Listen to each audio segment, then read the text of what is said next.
Bom dia, pessoal. Vocês estão me escutando? Sim. Sim. Então, pessoal, é com muito prazer que a gente segue o eixo da pediatria. Eu apresento a vocês a doutora Priscila Duprá, que irá abordar sobre o tema medicina integrativa. A doutora Priscila é formada em medicina pela Universidade Federal do Triângulo Mineiro, tem residência em pediatria e neonatologia pela Universidade Federal de Uberlândia, mestrado em ciências da saúde pela Universidade Federal de Uberlândia, pós-graduação em base de saúde integrativa pelo Hospital Israelita Albert Einstein e é membro do Comitê de Pediatria Integrativa do Consórcio Acadêmico Brasileiro de Saúde Integrativa. Nós agradecemos imensamente a participação de todos, em especial da doutora, e em especial que hoje é o dia hoje é aniversário dela, nós desejamos um feliz aniversário, muitas coisas boas para você e uma boa aula a todos nós. Obrigada, Aline. Bom dia. Muito obrigada pelo convite. Então, a Aline já me apresentou, né? Queria agradecer o convite de vocês. Vou colocar aqui a apresentação. Eu falo de medicina integrativa, dos principais conceitos e também de pediatria integrativa, como a gente pode usar as práticas integrativas em pediatria e como fazer esse cuidado integrativo em pediatria. Então, deixa eu começar aqui. E falando um pouco da medicina integrativa no Brasil, né? Se vocês estão enxergando, se alguém puder abrir o microfone aí para falar se está tudo certo. Tá, sim, doutora. Então tá. Então vamos.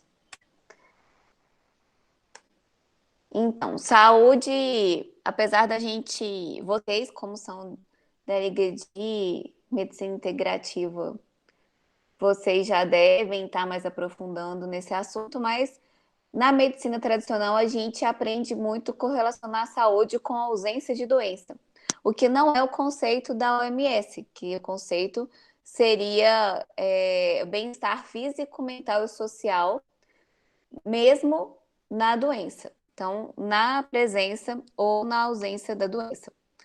E também esse outro que é do escritório europeu, que seria a capacidade de você manter os seus recursos pessoais, ou seja, você ter autonomia, capacidade física, liberdade e bem-estar mesmo em vigência de doença. Então, o que é importante a gente ressaltar é que temos alguns conceitos errôneos de medicina integrativa e o que, infelizmente, faz um pouco de preconceito ainda com a denominação integrativa, porque medicina integrativa não é a gente usar o uso de práticas complementares de forma exclusiva no manejo dos sintomas, ela é complementar, então a gente une a medicina tradicional convencional, que a gente fala, né, porque as tradicionais são as medicinas orientais, então a medicina convencional ocidental, que é a que a gente aprende na faculdade, com as práticas complementares. Então não é uma relação de terapias holísticas ou um centro holístico agrupado, não é a promoção de determinadas práticas complementares em detrimento de outras, e não é a oferta de terapias complementares em detrimento da educação focada no autocuidado, acolhimento da capacidade inata de cura do organismo. Então, porque a gente tem muito na cabeça de que praticar medicina integrativa é só prescrever práticas integrativas, e não, é toda uma sistematização de cuidado.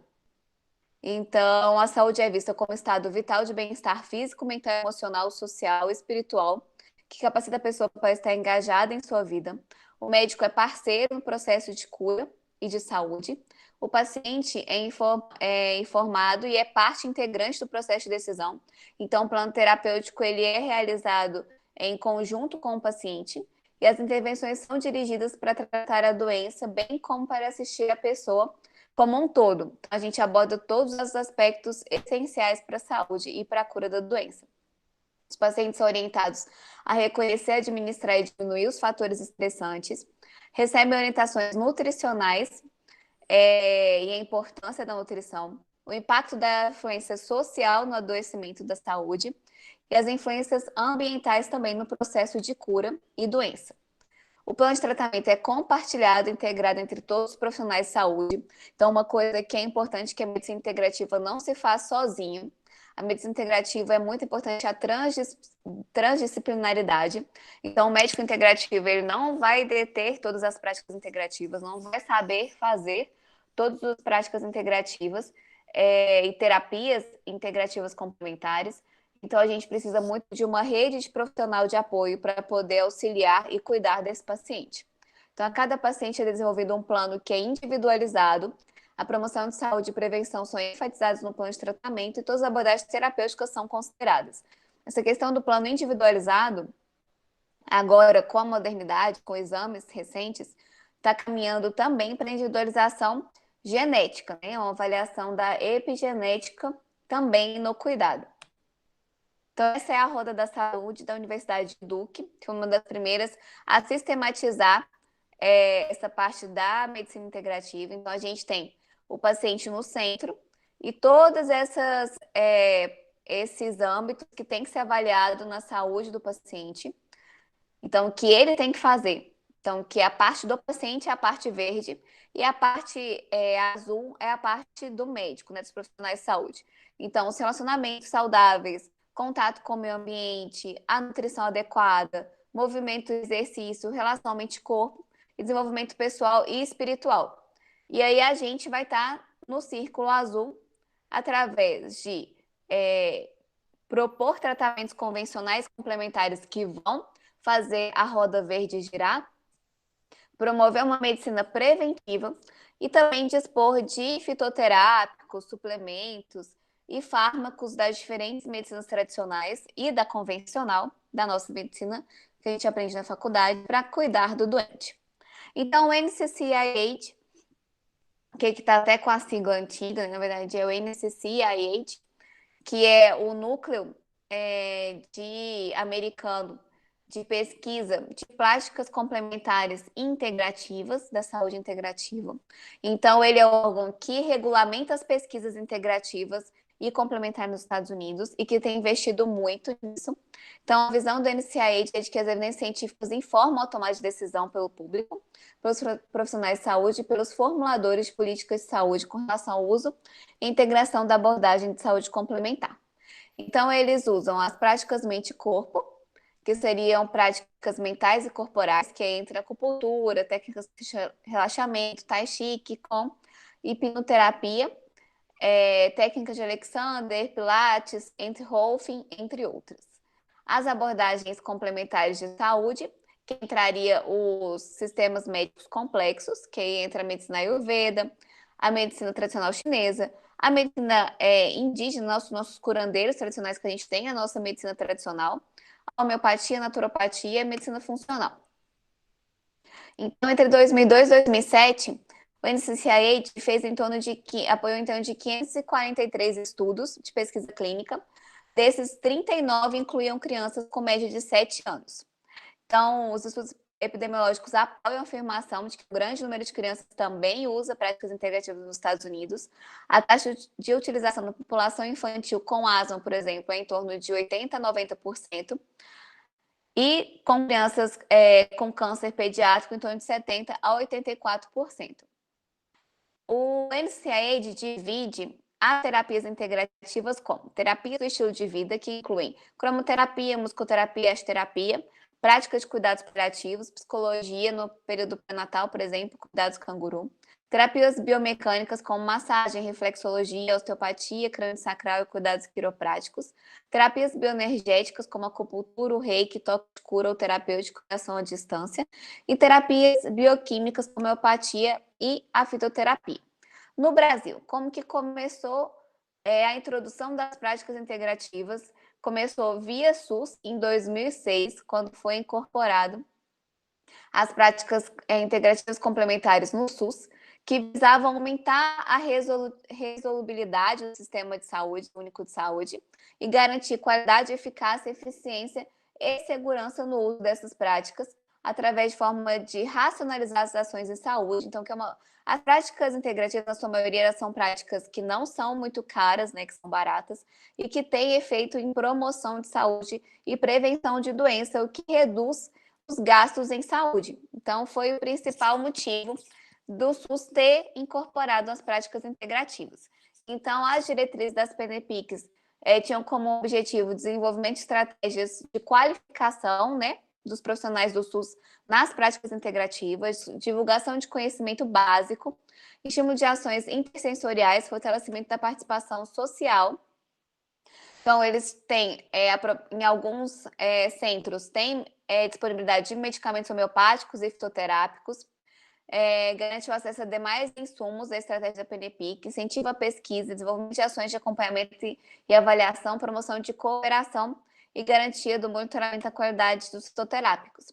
Esse aqui é o site do AvaSUS, que é um site com vários cursos que o SUS disponibiliza, e lá tem vários cursos integrativos e que dão uma noção muito legal de algumas práticas, principalmente as práticas das medicinas tradicionais. Então, tem um curso de introdução à antroposofia, como vocês estão vendo aqui, de introdução da medicina tradicional chinesa. Então, é muito para a gente ter um conhecimento básico e que ajuda muito a indicar essas práticas para o paciente. Então, é uma plataforma gratuita e muito legal, que vocês podem utilizar. Então, em 2006, entrou a fitoterapia, acupuntura, homeopatia, medicina antroposófica e o tratamento termal e crenoterápico. Em 2017, teve o adendo da portaria, que entrou arte-terapia, meditação, músico, naturopatia, osteopatia, tratamento quiroprático, reiki, biodança, yoga e massagem. As principais abordagens, então, aquela divisão que eu mostrei para vocês anterior é a americana das práticas integrativas do NCCIH. A BVS Saúde, que é a Biblioteca Nacional Latino-Americana, na verdade, é um centro também de pesquisa, que a gente tem uma plataforma lá na BVS, tem vários artigos, inclusive tem os mapas de evidências que a gente produziu esse ano no consórcio acadêmico que eu faço parte, para ver se algumas PNPICs iriam continuar ou não. Então, lá tem disponível os mapas de evidência. Eu participei do único mapa que teve exclusivo à faixa etária pediátrica, que foi o mapa de Chantala, que está lá disponível. Mapas de evidências são revisões de revisões sistemáticas. Então, a gente junta todas as revisões sistemáticas e meta-análises daquele tema e faz uma avaliação dos benefícios, dos riscos, dos malefícios. E a Chantala teve vários benefícios. Outras práticas integrativas também já foram avaliadas esse ano, a gente deve continuar avaliando. Uma das práticas que teve menos evidência científica foi a ozonioterapia. O mapa de evidências da ozonioterapia está lá disponível e que acabou que no SUS ela vai se manter mais na área da odonto e na área médica ainda em vias de pesquisa, porque foi considerado que necessitamos de mais pesquisas para a ozonioterapia na prática médica. Então, aqui eu vou trazer para vocês como que é classificado as práticas integrativas pela BVS Saúde, que seria a classificação brasileira. Então, a gente divide em sistemas médicos complexos, uso de produtos naturais e terapias não farmacológicas. Então, essa é a tabelinha da divisão da medicina, da divisão da BVS Saúde. Então, sistemas médicos complexos vão entrar a medicina tradicional chinesa, a ayurvédica, que é indiana, a antroposófica, que é uma medicina alemã, e a homeopatia, que na verdade a homeopatia é muito mais um sistema farmacoterápico do que um sistema médico mesmo complexo.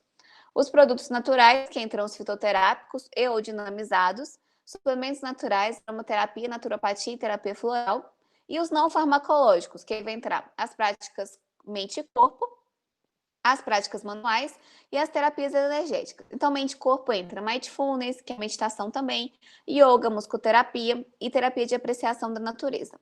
Manuais da Chantal, arte-terapia, quiropraxia, osteopatia e massagem, porque aqui acabou que o Chantal englobou massagem infantil.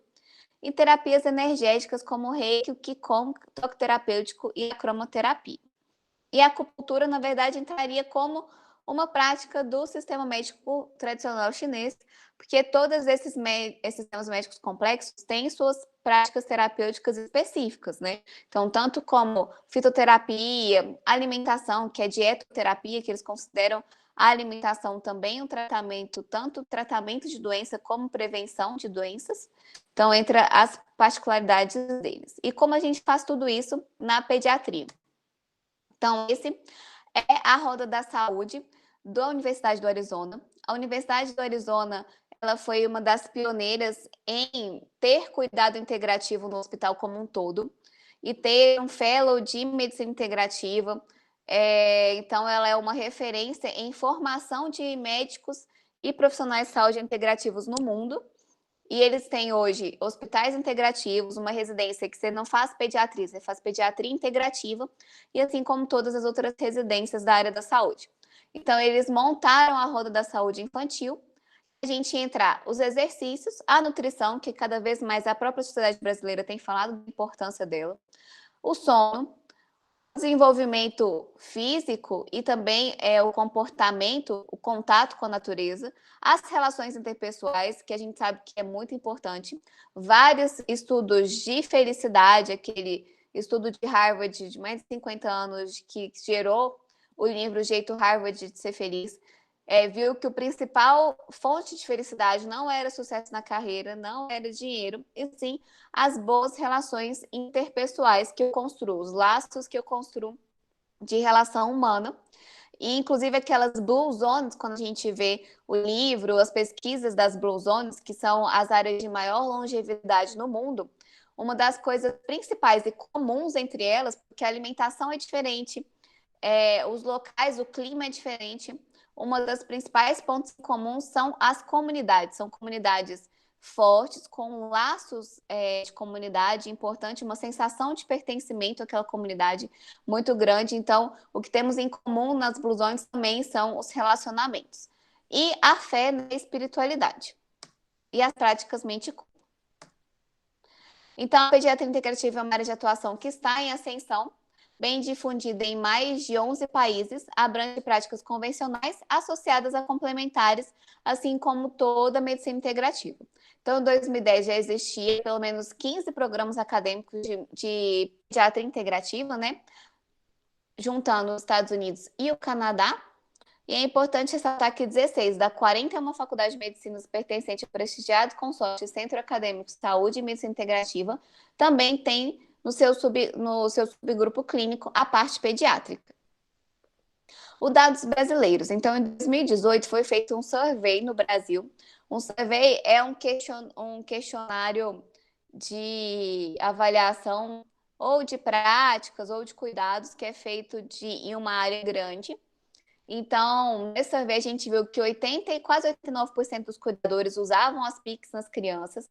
Os principais, igual nos Estados Unidos também, esse resultado é a fitoterapia, plantas medicinais, que é o chá, a prática mais utilizada dos cuidadores, seguidas da imposição de mãos, que no Brasil a gente tem as benzedeiras, o passe espírita e o reiki, que agora está aumentando, está difundindo.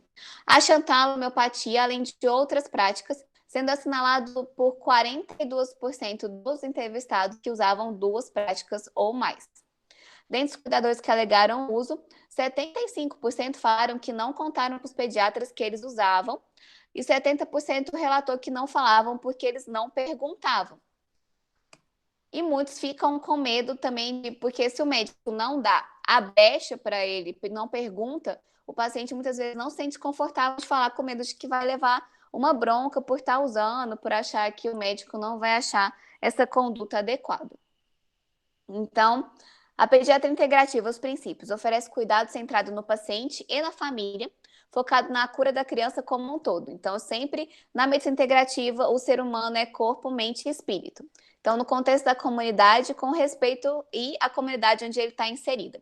E sempre a gente tem que levar em consideração a diversidade cultural do desenvolvimento e o núcleo familiar ou social que essa criança está inserida. Então, a gente tem que fazer uma proposta de tratamento viável, que ela vai acontecer. Então, afirma que o equilíbrio ideal de elementos mentais, corporais e espirituais é essencial para a obtenção completa do bem-estar e saúde, desenvolvimento ideal e aprendizado da criança.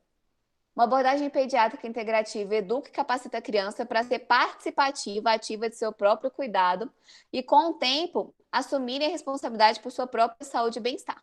Por isso que é muito importante a gente começar a pediatria integrativa, começar o cuidado integrativo na infância, porque é onde a gente planta a semente para que isso continue no resto da vida, para que seja um adulto que tenha consciência da importância da sua responsabilidade sobre a sua saúde, que a saúde dele não pode ser terceirizada, ela não pode ser entregue na mão de um profissional, que é a base da saúde integrativa, porque o cuidado ele é dividido.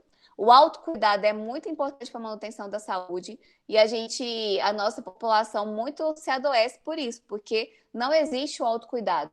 O paciente acha que a saúde dele não é responsabilidade dele e é muito mais dele do que nossa. O nosso papel é orientar. Faz uso de todas as abordagens terapêuticas apropriadas e modalidades médicas globais, baseadas em evidências científicas para alcançar a saúde. Incentiva as parcerias de cura entre o médico, o paciente e suas famílias, como outros tomadores de decisão. Apoia a individualização do cuidado, contribui para uma cultura de bem-estar com foco na promoção de saúde, prevenção e cultivo, e utiliza intervenções naturais menos invasivas antes da gente usar as caras invasivas. Então, identifica que a criança tem capacidade de autocura substancial e resiliente. A pediatria integrativa apoia a abordagem que remove barreiras ou facilita uma resposta natural do corpo. Uma coisa que eu sempre uso de exemplo aqui, nesse pedaço, é o medo, o pavor da febre, né? Que a gente tem muito isso das mães em pediatria. E que a gente estuda na faculdade que a febre nada mais é do que uma reação do corpo imunológica, né, como defesa. O corpo aumenta a temperatura para começar a matar os micro-organismos. E muitas vezes essa infecção vai ser autolimitada, principalmente as infecções virais. Então, a gente cedendo a febre, se for uma febre, se for 38 graus, porque 37,8 também é esse número mágico, não existe da onde surgiu isso. Não tem evidências científicas suficientes para falar que 37,8 é febre ou é 38. Então, a gente considera mais 38, e se a criança estiver bem, tiver com o estado geral comprometido e a febre não tiver absurdamente alta, talvez você possa esperar um pouco para começar a medicação para a febre, para baixar essa febre, porque é uma forma do seu organismo se proteger. Então, essa é uma coisa que eu falo muito, essa questão da autocura, a febre eu uso muito de exemplo. As mães têm muito medo da crise convulsiva, mas a crise convulsiva precisa de ter uma predisposição familiar para isso. Ela é muito mais correlacionada com a velocidade que a febre sobe. Então, se sai de 36 para 40, 36,5 para 40 em minutos, ou se vai devagar. Então, normalmente, quando eu ver a criança com febre, já teve esse pico de subida acelerada. Então, quando eu vou medicar, eu já perdi o momento da crise convulsiva muitas vezes. E a medicina integrativa jamais vai falar para o paciente largar a terapia convencional para fazer terapias alternativas e complementares. A medicina integrativa ela é complementar, ela não é uma alternativa. Uma alternativa é eu escolho uma e esqueço a outra. O princípio da medicina integrativa é ela ser complementar no cuidado para que o paciente tenha um tratamento mais rápido, uma resposta ao tratamento mais rápido e mantenha a sua saúde por mais tempo dentro ou fora da doença. Sempre baseado em evidência científica. Então, esse aqui é de um artigo que fala dos princípios da pediatria integrativa. Então, a gente só vai usar práticas integrativas, isso aqui serve tanto para a pediatria quanto para a medicina, que vão estar nesse quadrante de segurança mais eficácia. Eu tenho que ter segurança e eficácia para propor para o paciente uma prática integrativa.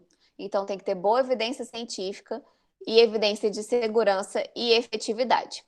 Os princípios são prevenção, então, através disso, eu vou incentivar uma alimentação equilibrada, atividade física, convívio com a natureza, estimular a criatividade e o brincar livre, o descanso adequado, o sono adequado, práticas de atenção plena, bons relacionamentos e incentivo ao brincar. Então, pesquisas demonstram que o desenvolvimento apropriado do brincar com pais, colegas, é uma oportunidade singular para promover as habilidades socioemocionais, cognitivas e de linguagem. O brincar é primordial para o aprendizado das habilidades, como a resolução de problemas múltiplos e sistêmicos, colaboração e criatividade fundamentais para o sucesso da vida adulta. Inclusive, sai um documento esse ano de resiliência nas crianças e a importância também do brincar, do contato com a natureza. Então, A Sociedade Brasileira acho que atualizou mais de uma vez esse ano a questão da exposição de telas, que está aumentando muito com o isolamento, com a pandemia, e que a gente acha que vai ter repercussões futuras muito importantes, tanto do desenvolvimento, porque a tela é em 2D e o mundo acontece em 3D, então brincar ao ar livre, brincar fora da tela é muito importante para a noção de espaço, consciência corporal, desenvolvimento motor, sensitivo e social. Então, a parte social também já está prejudicada pelo distanciamento e que vai aumentar ainda mais com o excesso de tela, além do novo CID que a gente tem, que vai sair um CID novo ano que vem, né? A classificação. E vai ser uma doença nova, um número novo de doença, que é vício digital. Inclusive, as crianças estão tendo crise de abstinência por ficarem em contato com as telas, dependendo de quanto tempo elas ficam por dia. Então, o contexto biopsicossocial, o desenvolvimento da criança deve ocorrer no ambiente familiar, comunitário e escolar saudável, que as telas também entram. E a saúde do corpo, mente e espírito depende de quão adequado o ambiente é para a criança. Então, a gente sabe que o ambiente familiar é muito importante. O amor ou as violências que essa criança sofre e é exposta vai falar muito sobre as doenças do futuro. Tem um livro que é a tese de pós-doc de uma pediatra americana de Harvard, que chama O Mal Profundo, que ela fez esse levantamento justamente disso, que ela viu que crianças que sofriam violência, seja física, emocionais, elas tinham mais incidência de doenças crônicas, tinham atraso do desenvolvimento, tinham problemas ponderoestaturais, então baixo peso, baixa estatura, doenças crônicas como asma, maior incidência de doenças alérgicas. Então, e ela é pediatra de Harvard, e esse foi o pós-doc dela. Ela foi para a periferia e viu como aquelas crianças eram mais doentes. Então, começar a cuidar do contexto da criança como um todo, tanto de saúde mental como física, a gente vai ter adultos mais saudáveis no futuro. Então, o vínculo terapêutico é muito importante, essa parceria. E eu acho que o pediatra é uma das áreas médicas que mais gera esse vínculo, né, de confiança e de que acompanha esse paciente por tanto tempo, com uma frequência tão grande. Então, esse vínculo é muito importante. E a individualização do cuidado. O planejamento terapêutico tem que ser feito para o paciente e tem que ser feito com o paciente e a família. Eles têm que dividir esse cuidado com você, esse planejamento, e falar para você se o que você está propondo vai ser possível, vai ser sustentável ou não. Então, o objetivo do pediatra integrativo é ter uma noção de quem é o paciente, entender os relacionamentos e eventos importantes da vida dele, além das preocupações médicas que o trazem hoje no consultório, né? Então, a gente tem que fazer uma anamnese com revisão de fatores médicos, que a gente já faz, do desenvolvimento comportamentais, ambientais, acadêmicos, sociais, pessoais, espirituais, culturais e familiares. Então, acho que da que a gente está acostumado, essa parte espiritual a gente quase nunca pergunta, né? E na criança a gente tenta abordar essa parte de comportamento, de como vão as notas na escola, de desenvolvimento cognitivo, motor e emocional, porque muitas vezes a gente acaba largando a parte espiritual e emocional de lado. A ideia de que devemos olhar além do processo dos fenômenos biológicos e considerar a etiologia, manutenção e recuperação da doença.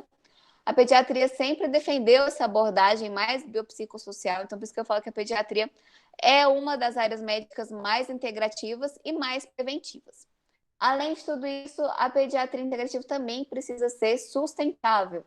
Então, a gente precisa também pensar na natureza quando a gente propõe práticas integrativas. Então, o primeiro passo de qualquer consulta integrativa, ou que deveria ser qualquer consulta, é escutativa e sensível. É o estar ali 100% presente. É sobre não ter celular na mesa, é sobre não olhar o WhatsApp no meio da consulta, é sobre olhar o paciente no olho e ouvir. Ouvir, o que a gente fala que é o difícil da escuta sensível, é o ouvir sem julgamento.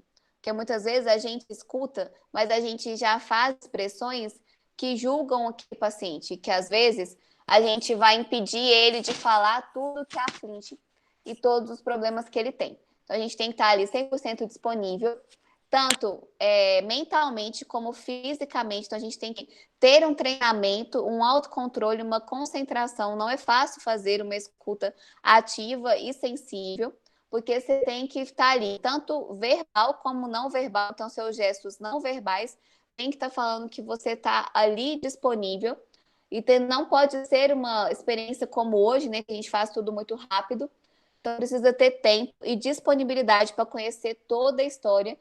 E talvez, até esse livro da Universidade de Arizona fala, talvez vai ser a primeira vez que alguém escutou toda a história daquela família e daquela criança. Então é muito importante a gente ouvir, e a gente aprende muito quando a gente começa a fazer a anamnese, né, os atendimentos na faculdade, a direcionar o que a gente quer. Não, porque eu tenho esse tempo de consulta, eu vou fazer essa pergunta que é isso que eu quero saber do paciente, ponto. Eles fizeram uma pesquisa na Inglaterra de só você começar a consulta com uma pergunta aberta. Oi, fulano, como você está? Tudo bem? O que te trouxe aqui hoje? E aí você ficar mudo e esperar o paciente falar o que trouxe ele aqui hoje. E a gente acha, assim, nossa, eu vou ficar aqui 15, 20 minutos escutando a vida do paciente. Essa pesquisa da Inglaterra falou que a maioria fala em torno de 2 minutos, no máximo 2 minutos e meio, e para de falar. Então, acho que dá para a gente escutar o nosso paciente falar o que aflige ele 2 a 2 minutos e meio na consulta. Então, além disso, a gente precisa saber a história da doença, as preocupações, se tem uma doença de base, né? Então, histórico médico, familiar, medicamentos. E, além disso, a gente também vai abordar o uso de práticas integrativas e complementares, o desenvolvimento e comportamento, hábitos de vida e alimentação, espiritualidade e fatores ambientais. É muito importante, os estudos mostram que o contexto familiar em que esse paciente está inserido diz muito sobre a saúde, a doença e o desenvolvimento dessa criança. Então, eu falei para vocês sobre essa questão dessa tese de Harvard. Então, a saúde mental e física dos filhos está muito correlacionada e ligada à saúde mental e física da família. Então, eu falo que o pediatra ele tem que ser médico da família, não só médico da criança. Não tem como eu ter uma criança saudável se eu não tiver uma família saudável. Então, que é questão de que até abordar como que é a divisão dos papéis nessa família. Então, como que é o papel do pai em questão de cuidador e prover e educar, qual que é o papel da mãe, como que é a dinâmica familiar. Tudo isso deve ser abordado numa consulta pediátrica integrativa para a gente ver como que está esse micronúcleo em que a paciente é inserida. Além dessa questão de papéis, saúde emocional, física e mental dos pais e dos cuidadores, a gente também tem que abordar as crenças. Como que são as crenças dessa família? Como são as questões culturais dessas famílias? E o que a gente poderia propor de práticas integrativas correlacionadas com essas questões culturais, religiosas e biopsicossociais dessa família. Então, a gente sempre tem que ter um resumo de todo o diagnóstico, desenvolvimento, conversar com o plano de cuidado com o paciente, esclarecer as metas da família, tanto para tratamento como para prevenção, orientações do estilo de vida e ensinar habilidade de gerenciamento de estresse. Então, facilitar o papel dos pais como treinador e modelo, então enfatizar bem para eles que eles são espelhos e que eles são eles que vão treinar e cuidar dessa criança e ensinar a ela todos esses cuidados, descrever claramente o que você vai prescrever de vitaminas, suplementos fitoterápicos, o tratamento convencional necessário, descrever tudo sobre saúde preventiva, discutir as modalidades integrativas que seriam viáveis financeiramente em questão de tempo e os seus benefícios, fornecer recursos educacionais, porque uma parte muito importante na medicina integrativa é o paciente ser ativo. Então, a gente fala que até esse nome paciente não seria adequado, né? Porque ele não é passivo, ele tem que ter ativo, ele tem que ser ativo. Então, ele tem que ir atrás de conhecimento para cuidar da sua própria saúde, para dividir e compartilhar o cuidado com você.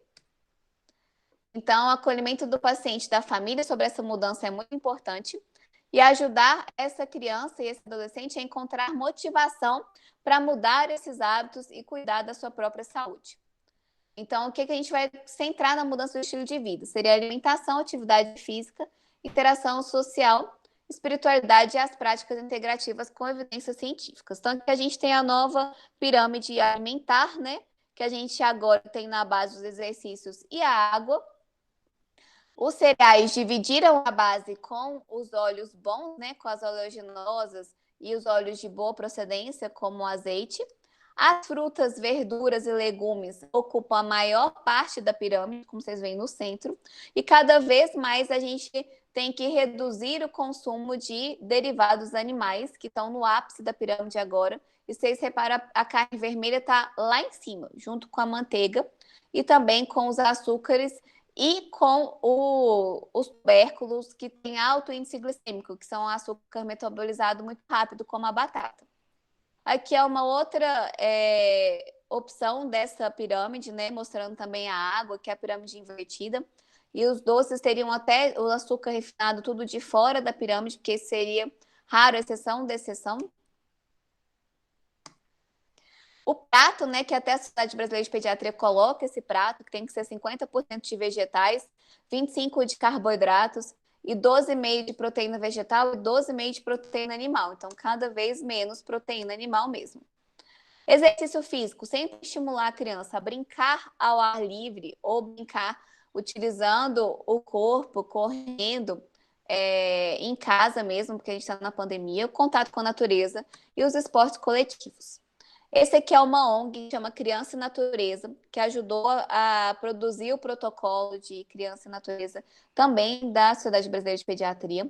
Então, eles orientam que o pediatra deve orientar isso, que diariamente a criança deve brincar livre, nem que seja correr na grama, e ter contato sensorial com esses diferentes tipos de textura é importante, porque a gente cada vez mais está tendo uma doença que é um transtorno sensitivo nas crianças, que tem pavor de pisar na grama, entrar em contato com substâncias mais amolecidas e até atrapalha na alimentação, torna crianças mais seletivos alimentares. Semanalmente caminhar na natureza, mesmo num parque, com pássaros, observar as plantas, mensalmente num parque e anualmente procurar áreas que eles falam mais selvagens e remotas, que seriam para crianças maiores que precisam desses desafios, né? Que é muito importante o contato com a natureza para esses desafios, para o desenvolvimento infantil e também para a microbiota, né? Que a gente sabe que é uma parte muito importante do nosso organismo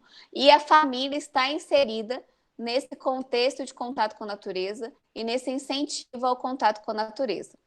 As relações sociais, que são muito importantes e que, infelizmente, nós estamos privadas nesse momento da pandemia.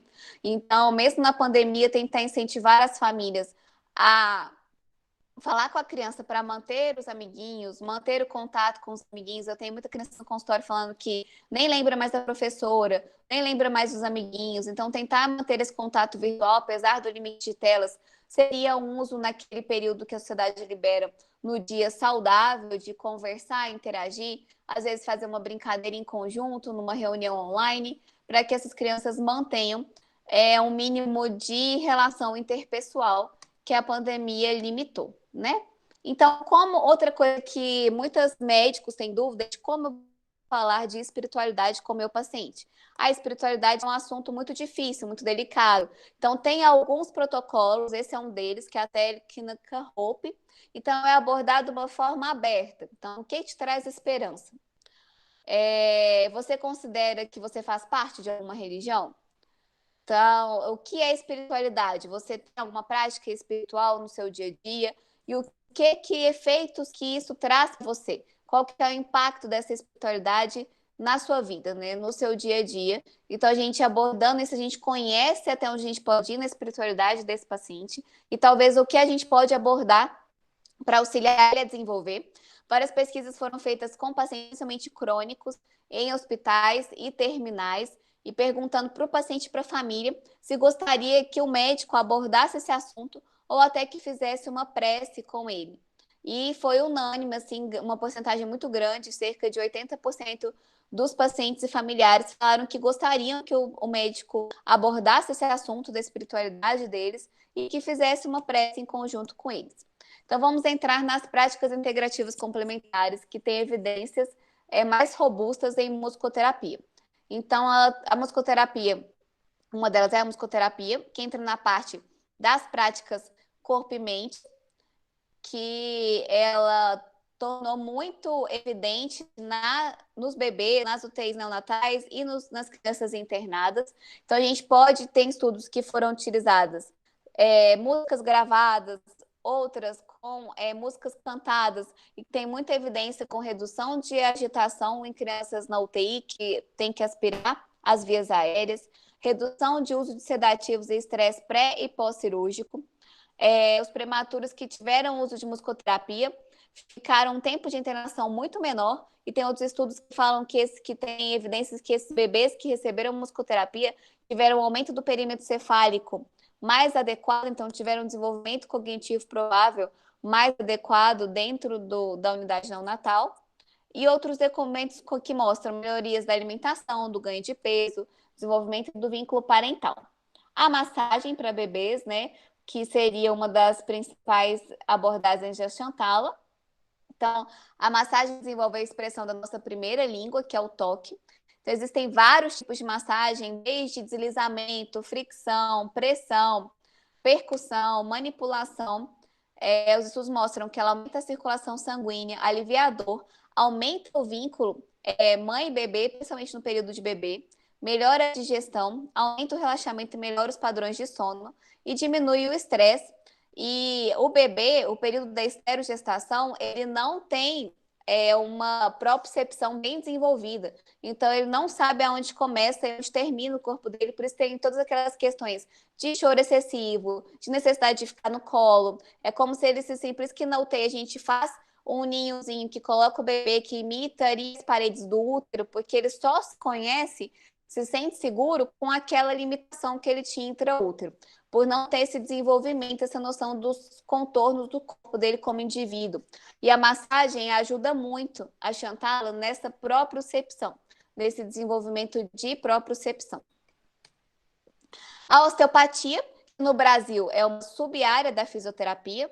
O fisioterapeuta estuda mais 5 anos para ficar osteopata, que é uma área da saúde que tem todo um princípio de que as alterações crânio-sacrais, musculares e esqueléticas vão alterar toda a biodinâmica do corpo e causar sintomas e doenças. E para a osteopatia, o próprio via de parto, seja vaginal ou cesárea, toda aquela questão de amassar o crânio, que tem as calotas abertas e que se comprime terminações nervosas, vão trazer sintomas. E em vários países, como na Inglaterra, o osteopata já atende o paciente dentro do hospital. Na França, já sai com encaminhamento para o osteopata. E nos Estados Unidos, a osteopatia é uma sub-área da medicina, como se tivesse uma residência para a osteopatia. Nos bebês, o que a gente mais usa é a crânio-sacral, manipulação dos ossinhos da cabecinha, por eles não estarem não fundidos. Auxilia na redução de irritabilidade. Alguns têm hipertônicos. Doença do refluxo, vômitos, pode ser por alteração craniana. Alterações mamárias que o bebê não consegue na amamentação, não consegue abocanhar e fazer a sucção adequada. Tudo isso pode ser melhorado com a osteopatia.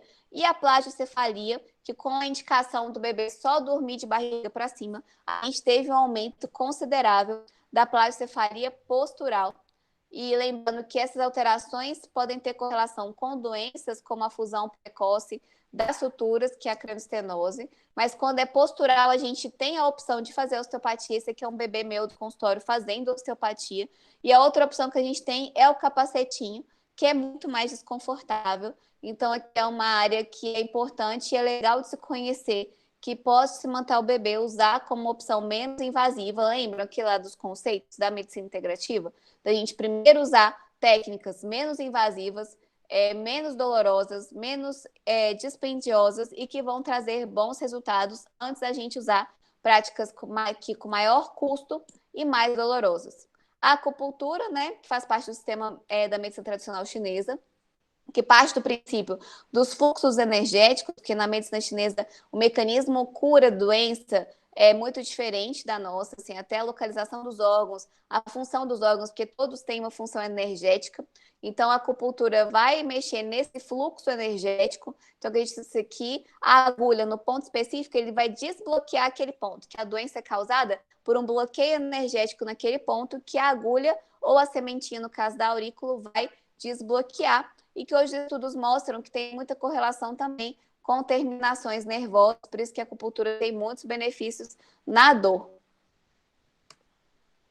Então, na China, vários hospitais usam de rotina a acupuntura para tratar bebês com icterícia, por exemplo, além de outros problemas, dentição, pele, infecção de ouvido, constipação. Lá o tratamento é bem compartilhado. Outra pesquisa mostrou que diminuía a apneia, bradicardia e dor, né, nos bebezinhos.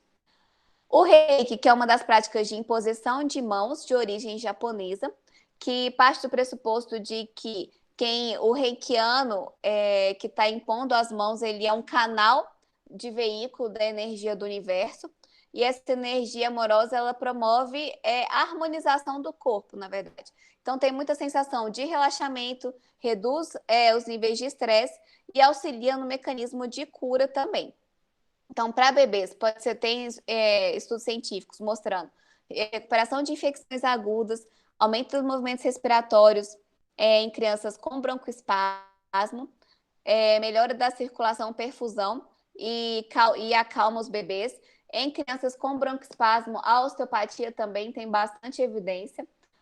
Outra área da saúde que está sendo muito estudada é a espiritualidade. A Unifesp no Brasil, tem uma linha grande de pesquisa em espiritualidade, inclusive tem cursos de medicina e espiritualidade. E essa parte da oração à distância tem sido muito estudada, intencionalidade distante, oração à distância. E os estudos foram feitos com pessoas que não conheciam o paciente, não sabiam quem era, independente de religião, foram feitas essas orações à distância. E os estudos mostram que nas crianças, o potencial dessa oração à distância talvez fosse até muito maior, porque as crianças têm menos bloqueios energéticos e que os adultos teriam e teriam maiores benefícios da oração intencionada. A fitoterapia, que segundo todos os estudos, seja da organização, seja americanos, do NCCAH ou do Survey brasileiro, é a principal prática integrativa utilizada. É crescente cada vez mais, por exemplo, 3 em cada 10 usa. E a gente tem vários remédios da indústria farmacêutica tradicional que são proeminentes de produtos fitoterápicos, de plantas. Então, na Alemanha, que a medicina antroposófica tem a descrição de milhares de tratamentos com plantas. Então, um exemplo, por exemplo, a hortelã-pimenta estimula o fluxo biliar. Isso aqui são todos potenciais benefícios infantis. Não tem muitas evidências aqui desse que eu falo. A única evidência é a da cafeína, que a gente usa no dia a dia na UTI neonatal para evitar a apneia da prematuridade. Mas todas essas ervas são potenciais. Como a equinácea e o altragalo estão sendo muito estudados agora no período da pandemia, como estimulantes imunes e preventivo de qualquer infecção viral. A trípula, que aumenta o peristaltismo, entre outras que na faixa etária infantil ainda são consideradas em estudo. Assim, a gente tem poucos fitoterápicos que a gente pode usar, principalmente na primeira infância, nos primeiros 7 anos, com segurança. A aromaterapia, que é uma fitoterapia, mas que tem outros benefícios por também ter a via inalatória. Principais no Brasil, não é liberada a via de ingestão da aromaterapia, apenas a via inalatória e cutânea, que também já tem uma absorção e uma função importante. A via inalatória vai agir direto na amígdala, no sistema límbico, porque ele tem uma via direta, além de cair na corrente sanguínea, e libera vários neurotransmissores, por isso que ela tem vários benefícios na parte das emoções. Então, a gente usa muito a aromaterapia na gestão de emoções, e vários estudos mostraram benefícios, principalmente para os bebês nas UTIs neonatais, por ter alguns aromas remeterem ao período intrauterino, como é o caso da lavanda, angustifolia francesa, tem vários benefícios relaxantes, analgésicos e calmantes do sistema nervoso central, que seriam os sedativos. E vários estudos mostraram os benefícios, tanto para bebês dentro da unidade neonatal, quanto para bebês de termo em casa, como esse estudo que avaliou as mães daram banho com óleo essencial de lavanda nos bebês e reduziu o cortisol salivar, tanto da mãe quanto dos bebês, além de aumentar o vínculo mãe-bebê. Infelizmente, as práticas integrativas no mundo ainda são mais utilizadas em crianças crônicas, então crianças já doentes, e não como mecanismos de prevenção. Então, esses dados do NCCAH, os principais usos são para dores, questões musculoesqueléticas, resfriados, ansiedade e estresse, transtornos de déficit de atenção e hiperatividade e distúrbios do sono. Então, só lembrando para vocês que a medicina integrativa reafirma a importância entre a relação e dessa parceria médico-paciente. É focada na pessoa, então a pessoa é o centro do cuidado e não a doença dela, é a história daquele ser humano, daquela família. É informada por evidências científicas, então a gente só usa a medicina integrativa em seus princípios, só deve usar práticas que tenham evidências de benefícios sem risco para os pacientes, porque não tem por que a gente propor ao paciente um tratamento não convencional em parceria com o tratamento convencional, que a gente não tem evidência de que vai ajudá-lo.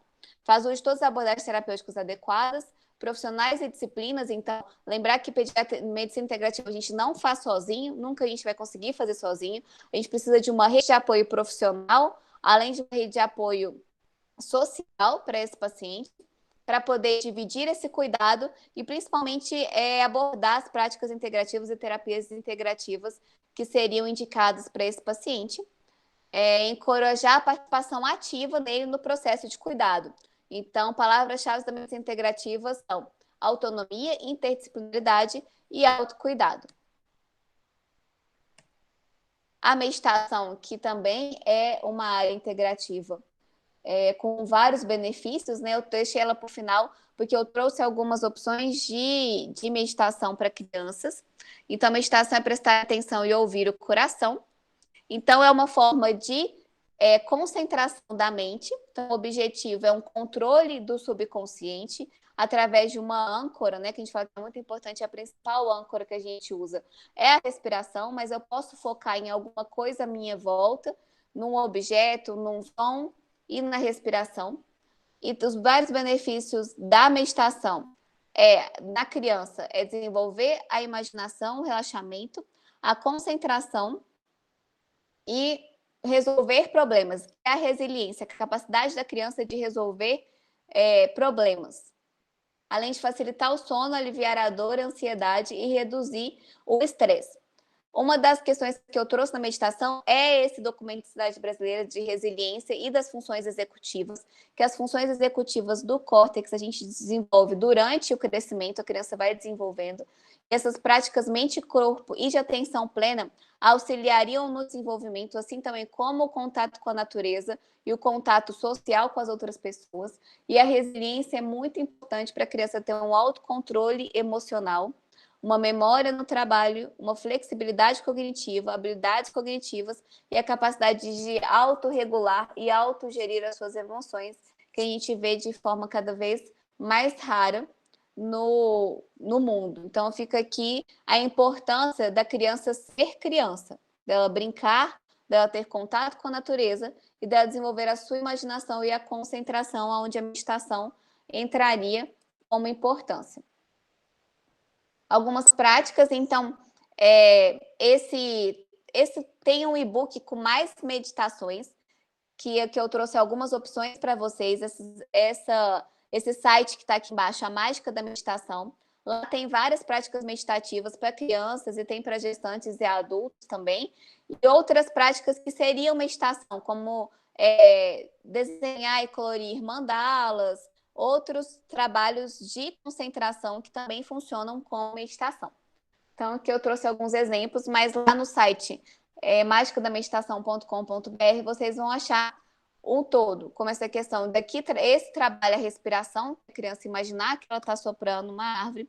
Essa é muito legal da pandemia, que é a lavagem das mãos de forma concentrada.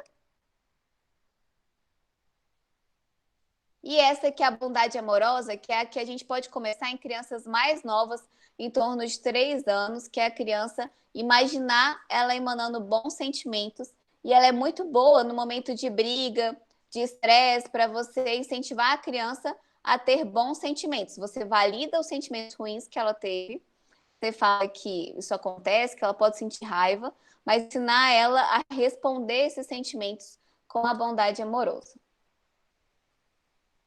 Então, aqui tá, quem ainda não me segue, quiser ver mais dicas de pediatria e práticas integrativas, eu sempre falo no meu Insta.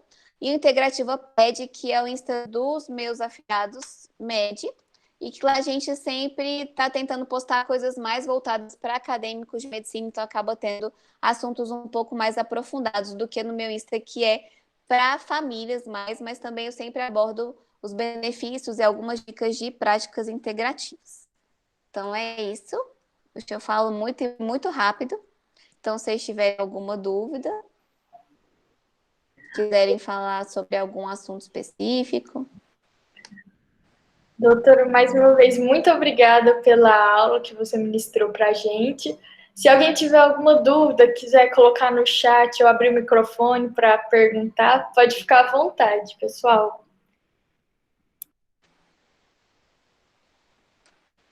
Eu tenho uma dúvida em relação à consulta pediátrica, eu vi assim, é bastante detalhada.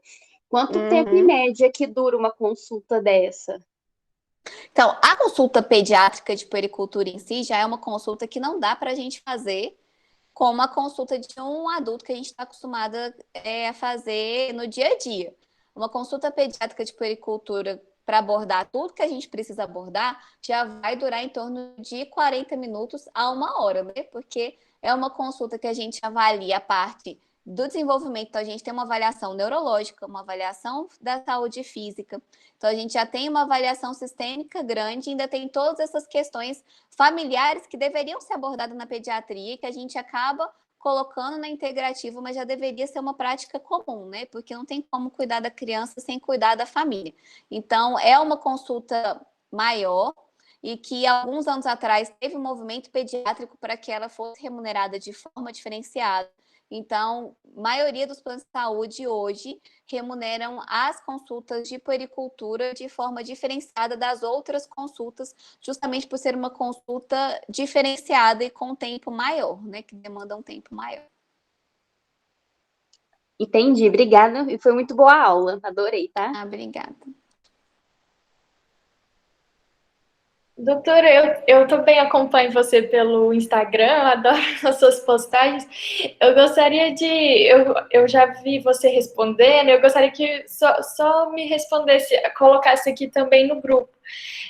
Por que você resolveu estudar medicina integrativa? Já que, igual a gente falou, a puericultura já aborda de uma forma assim, bem completa, assim, mas qual foi o seu interesse por estudar medicina integrativa? Então, um dos principais motivos que eu comecei a estudar foi pelas questões intra-hospitalares, né, por eu ser neonatologista, por ver até onde a medicina que a gente aprende na faculdade começa a ser mais limitada. E nesses pacientes ela tem mais limites, porque tem hora que a gente não tem muito mais o que fazer para melhorar a qualidade de vida desse paciente. E foi quando eu resolvi começar a estudar medicina integrativa, mais para cuidar desses pacientes crônicos e os bebezinhos da UTI. Mas aí depois eu vi a gama de oportunidades e de possibilidades que a integrativa poderia ter no cuidado preventivo também e na promoção de saúde e a importância desse sistema, porque apesar da puericultura e da pediatria ser uma área mais preventiva, muitas vezes a gente desfoca mesmo do paciente centrado e a gente tem, por mais que a gente promova a saúde e as consultas sejam para avaliar a evolução daquela criança, muitas vezes são consultas muito rápidas, que focam mais em resolver problemas do que em promover saúde. Então, é essa mudança do olhar que foi incentivado pelas crianças grávidas do hospital, mas que depois eu vi que tinha como eu transpor e levar esse olhar para toda a parte de cuidado, seja de crianças doentes ou de crianças saudáveis, e a importância da gente promover saúde para não termos crianças doentes e para não termos nem crianças prematuras, porque depois eu comecei a estudar a importância do preparar para gestar, de termos mães saudáveis, nutricionalmente saudáveis, preparadas emocionalmente, mentalmente e espiritualmente preparadas para gestar, que apesar de amar a UTI neonatal, o ideal é que a gente não tenha crianças que vão para a UTI neonatal, né? Então, depois eu fui ampliando os estudos e vendo que a gente tem possibilidades de intervenção e de cuidado em vários âmbitos e várias idades e processos da vida para evitar doenças, tanto antes do nascimento quanto após o nascimento da criança. Certinho, doutora. Nossa, Agora eu acho que você poderia me responder por que vocês resolveram montar uma liga de medicina integrativa.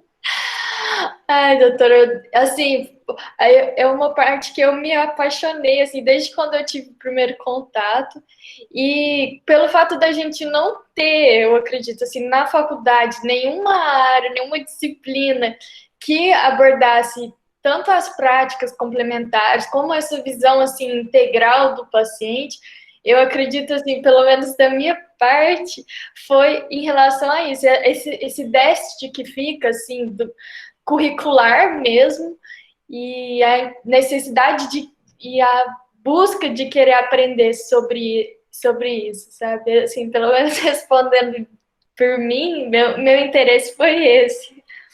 E na Unilb vocês já têm algumas disciplinas, né, que falam um pouco dessa abordagem, né? A gente tem algumas assim aulas de homeopatia, acupuntura, mas foram trabalhos assim É muito. bem pontual, né? Exatamente. Então, assim, eu acredito que é um universo totalmente que que a gente não conhece, que a gente não tem contato, né? Assim, pelo menos com a prática, né? É verdade. Então, assim, respondendo. Tomara que entre nos currículos logo. Já começou a entrar em algumas faculdades nos Aham, currículos. é verdade. Então, aí a gente teve essa ideia de criar a liga e a gente está estudando, assim, a gente dividiu por eixos, agora nós estamos na pediatria e tá sendo assim, uma experiência muito boa para a gente chegar a ver outras pessoas trabalhando com essa área, sabe? Ai, que legal. Mas muito obrigada, doutora. Parabéns Eu que agradeço. pelo seu dia, parabéns pela palestra de hoje. Nós agradecemos muito. Eu te agradeço o convite e parabéns pela iniciativa de vocês. Tomara que a Liga cresça, que se torne uma disciplina logo para que todo mundo tenha contato e tenha essa visão de cuidado que ela é importante na medicina como um todo, né? Uhum, E eu estou exatamente. à disposição para que vocês precisarem. Se precisar, se quiser sugestão de quem trazer aqui para vocês falarem um pouquinho mais de pediatria, pode contar comigo. Ah, sim. Perfeito, doutora. Pode deixar. Muito obrigada. Agora nós vamos ter nossa segunda aula.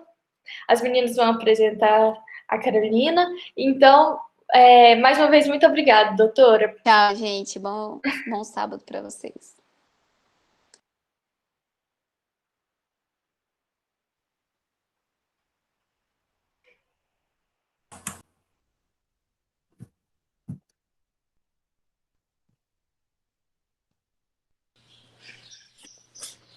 Bom dia a todos. Nossa segunda palestrante é a Carolina Beatriz Cunha Prado. Ela é enfermeira e mestre em atenção à saúde pela UFTM, doutoranda pela Escola de Enfermagem da USP, Ribeirão, e docente e gestora do curso de enfermagem da Uniub. Carol, estamos muito gratos por você ter aceitado o nosso convite. Seja muito bem-vinda.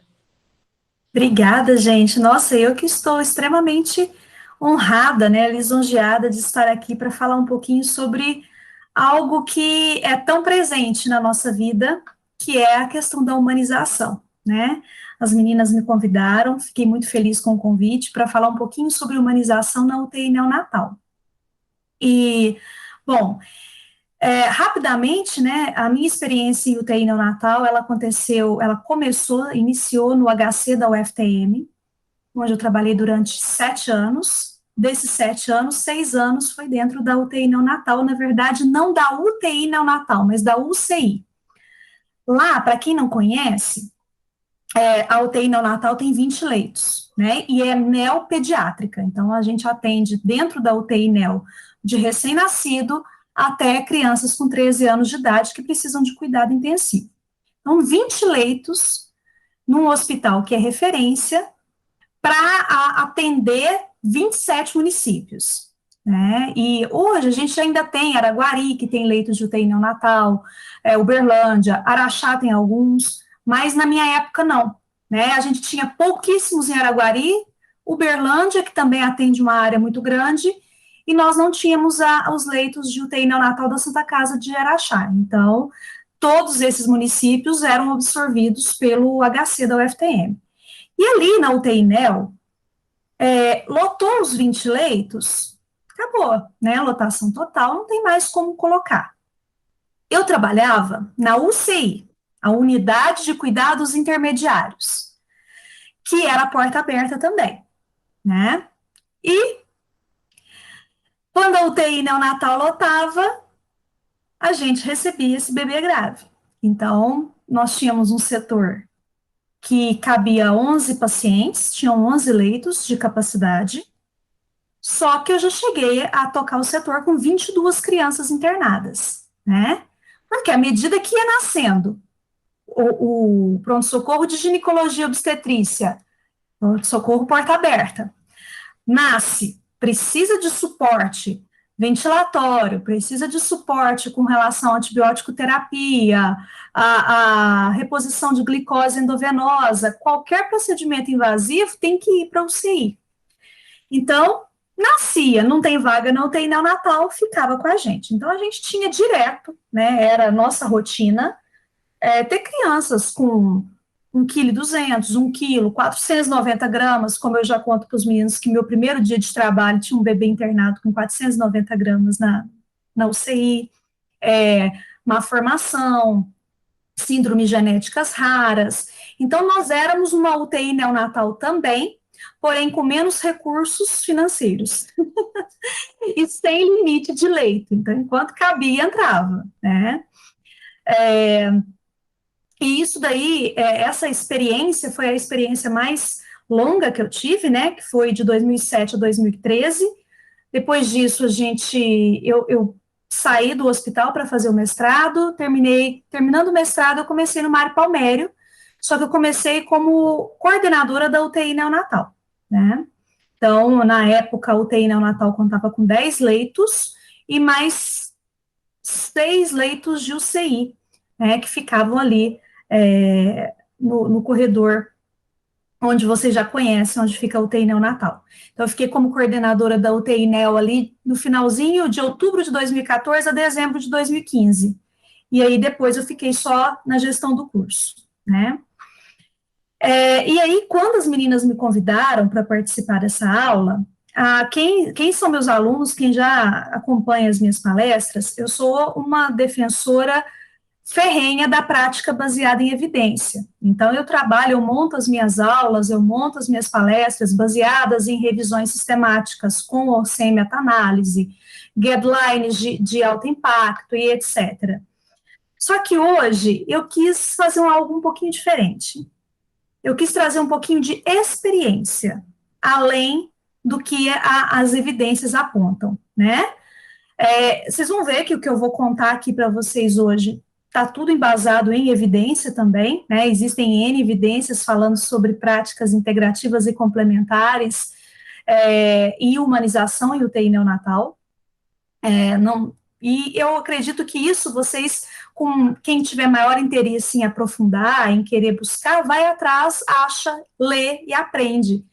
A experiência é algo que vocês não vão encontrar descritas nos livros, não vão encontrar descrito nos artigos, e que tem um valor muito grande. Principalmente num país como o nosso, que tem um verdadeiro apagão científico, né? A gente vê que lá fora, você tem N artigos publicados em revistas de alto impacto que foram conduzidos por enfermeiros, por médicos, por psicólogos, fisioterapeutas que estão na prática. Então, eles ali têm uma determinada experiência, testam determinado produto, testam determinada intervenção e publicam sobre isso. Aqui no Brasil, não. Aqui no Brasil, a ciência, ela está dentro das universidades. E muitas vezes, aquele profissional que está dentro das universidades está fora da prática. Então, ele vai lá, ele leva uma intervenção para testar, ele testa aquela intervenção no serviço, terminou o estudo, terminou a intervenção. Ela não perdura, ela não permanece, né? E aí os resultados, gente, querendo ou não, eles acabam sendo um pouco distorcidos, né? Eu ir lá, e testar, por exemplo, a musicoterapia dentro da UTI neonatal durante 3 meses. Não tinha, eu levei, testei, levantei os resultados, os dados, e não volto mais. É claro que não é o mesmo resultado de um lugar que adota essa intervenção e trabalha com ela durante anos e apresenta resultados muito mais sólidos, né? E que acabam atingindo várias outras dimensões que, às vezes, uma intervenção curta não consegue medir. Então, esse é um grande problema que nós temos no Brasil, né? Apesar das universidades, principalmente as universidades públicas, formarem pesquisadores, esses pesquisadores, quando vão para a prática, eles não entendem que eles estão ali também para fazer pesquisa, né? Então, eles pensam o seguinte, se algum dia eu for para a docência, eu vou fazer pesquisa, se eu me filiar a uma universidade, eu vou fazer pesquisa. E não, qualquer enfermeiro, qualquer fisioterapeuta, qualquer médico na sua prática, ele pode, né, e deve, e nós precisamos disso, porque tem N práticas que nós temos experiência de bons resultados que não tem comprovação de grandes evidências, de evidências fortes, porque não tem estudo, porque não foi feito o estudo, não quer dizer que não é bom. Quando eu digo que não tem comprovação científica, não quer dizer que não é bom, é que muitas vezes não foi nem testado, né? Então, eu não tenho resultado de pesquisa porque não foi nem estudado. Então, hoje eu quis trazer um pouquinho de experiência para vocês, se vocês me permitem, né? Bom, um dos lugares que eu trabalhei, onde eu pude trabalhar mais essa questão da humanização muito forte e do cuidado holístico, foi realmente dentro do HC da UFTM, e o que é mais fascinante, sem investimento financeiro, né, sem custos, porque é uma instituição pública, há uma dificuldade, sim, de captação de recursos, de gestão de recursos, principalmente, né, a gente sabe disso. Há uma questão também relacionada a essa, de ser uma unidade que no papel era uma unidade de cuidado intermediário, mas que na prática era uma unidade de cuidado intensivo. Pois então, na hora dos gestores, da alta gestão do hospital, direcionar recurso, direcionar recursos humanos, financeiros, materiais, eles levavam em consideração o que está no papel, não o que era da prática, não o que nós tínhamos realmente como público-alvo de cuidado, que era o nosso paciente, né? Quantos pacientes, grau de complexidade, e por aí vai. Então, isso dificultava muito a nossa vida. Porém, a gente se virava muito bem, porque éramos uma equipe extremamente coesa. Nós tínhamos enfermeiro com a equipe técnica, médicos intensivistas, né? Tínhamos fisioterapeuta, fonoaudióloga, uma assistente social muito parceira e uma psicóloga mais parceira ainda. Então, com esse time, nós conseguimos fazer verdadeiros milagres ali dentro, né? Eu escutei a professora que estava terminando, né, falar sobre a questão da introdução das práticas integrativas e complementares, da medicina integrativa nos currículos.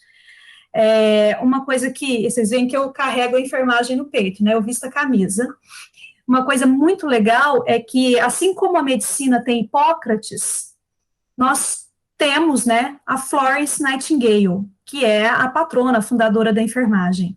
E dentre os princípios, né, quando ela resolveu levantar a bandeira e tornar profissional aquele cuidado que já era dado de maneira empírica, ela sempre trouxe a questão do cuidado holístico, né, que é ver o ser humano como corpo, mente e espírito únicos. Então, o cuidado holístico, ele faz parte da essência da enfermagem. Se vocês entrarem no site do COFEN, que é o Conselho Federal de Enfermagem, a definição de enfermagem traz que é uma profissão autônoma que trabalha com promoção, prevenção, tratamento, reabilitação, tratando o ser humano de maneira integral e holística. Então, apesar de hoje, atualmente, não termos uma disciplina voltada só para práticas integrativas no curso, nós temos essa questão do cuidado holístico do começo ao fim, como algo que é transversal dentro do curso. Então, o aluno da enfermagem, ele já sai com um olhar mais favorável a essas práticas, né? Sem falar que nós trabalhamos com teorias de enfermagem, de acordo com o tipo de paciente que a gente trabalha, de acordo com o tipo de serviço e o objetivo que aquele enfermeiro pretende com o seu trabalho. E nós temos várias teorias de enfermagem que abordam essa prática holística, que é a base, né, da prática integrativa e complementar. Nós estamos em processo de transição curricular, todos os cursos da área da saúde, e o currículo novo, né, que vai ser proposto, ele já conta com uma disciplina somente voltada para a prática integrativa e complementar na saúde. Quem sabe a gente não faz um link, né, entre os diversos cursos da universidade, às vezes até fazendo, vocês da medicina, fazendo disciplina optativa, né, o que seria bem legal, bem rico para todo mundo. Afinal de contas, é impossível trabalhar com prática integrativa se eu não trabalhar com interprofissionalidade, né? E como eu estava contando para vocês, essa experiência do HC, a gente trabalhava muito o interprofissional. Então, dentro das pontuações sobre humanização na UTI neonatal, que é o tema central para que eu fui convidada para falar, um dos trabalhos mais ricos que nós desenvolvemos foi o nosso grupo de apoio às mães. Então, como vocês já sabem, acredito eu, se não, a mãe dentro da UTI neonatal, gente, ela não é visita. Ao contrário da UTI adulto, que tem horários bem definidos de visita, e o familiar, ele só pode entrar dentro daqueles horários, na UTI neonatal não funciona bem assim. Na UTI neo, a mãe é acompanhante. Então, se ela quiser permanecer 24 horas sentada ao lado da incubadora, ao lado do leito do bebê, ela tem esse direito garantido por lei, tá? Então, nós temos a presença muito frequente dessas mães ali durante todos os horários, né? Normalmente elas ficam, né? Até porque há um problema, né? Que o Brasil ele é diferenciado, né? Então a gente tem a lei que garante esse direito a ela, mas nós não temos o espaço garantido para que ela permaneça. Nós não temos condições ideais para que ela durma, para que ela permaneça. Então, é interessante, né, você ter uma lei que garante que ela possa ficar, mas os hospitais não foram projetados para isso. Então, nós não temos o menor conforto para oferecer para essa mãe, na esmagadora maioria dos hospitais, principalmente os hospitais públicos do Brasil, né? Quando eu trabalhava no HC, houve um período, isso já mais no meu final ali, eu saí em 2013, se eu não me engano, foi começo de 2012, o meu setor, ele era próximo ao setor de ginecologia e obstetrícia, maternidade. E esse setor de ginecologia e obstetrícia, ele foi levado para um outro espaço, que era a antiga clínica civil, que hoje é o Hospital da Mulher, né? Quando houve essa transferência, vagou-se uma enfermaria bem de frente para o CI. E nós, como bons poceiros que somos, nós invadimos o espaço, nós invadimos literalmente, nós chegamos a solicitar a liberação dessa enfermaria para que a gente criasse um espaço para as mães, isso nos foi negado veementemente, sem justificativa, o que é pior. Então, nós tomamos posse, né? Nós pegamos algumas camas antigas que não estavam sendo usadas no hospital, nós colocamos 4 camas dentro desse espaço, nós arrumamos uma mesa com 4 cadeiras onde essas mulheres pudessem se alimentar, né, fazer suas refeições. Essa enfermaria, então, ela tinha um banheiro com chuveiro, onde essas mulheres poderiam tomar banho, né, e as camas, que eram poucas, eram só 4 camas, e nós tínhamos, como eu falei para vocês, houve ocasião de ter 22 mães, né, elas rodiziavam ali para elas poderem tirar um cochilo, para elas poderem descansar. arrumamos uns sofás e arrumamos uma TV, né? E ali nós criamos um espaço de conforto para essas mães lá no HC da UFTM. E aí, gente, foi incrível a partir do momento que a gente criou esse espaço, porque às vezes a gente tinha muita dificuldade de ter a presença da mãe. Ela ia, ordenhava nos horários de ordenha, que geralmente é de 3 em 3 horas, geralmente é 9, meio-dia, 3 horas da tarde, 6 horas da tarde, né, 6 horas da noite. Elas iam só nesses horários, elas não ficavam, né, e uma das premissas da humanização na UTI, e a gente tem N estudos que comprovam isso, que a presença da mãe, o toque da mãe, o cheiro da mãe, ele é fundamental para o bom desenvolvimento desse bebê, para uma alta precoce. A gente via isso claramente, que as mães que eram bem frequentes, que ficavam ali o dia todo, que frequentemente entravam, colocavam a mão sobre o seu bebê, conversavam com esse bebê, eles tinham um tempo de permanência bem menor do que aqueles que as mães, às vezes, não tinham oportunidade de ficar, né? Nós tínhamos muitas mães de fora e que as casas de apoio eram distantes, né? Não era raro, às vezes, que as médicas do setor, ao final do plantão, nós punhamos as mães dentro dos nossos carros e levávamos embora para suas casas de apoio, porque senão elas tinham que atravessar a cidade a pé, né? No final do dia, para poder ir descansar, poder ir dormir.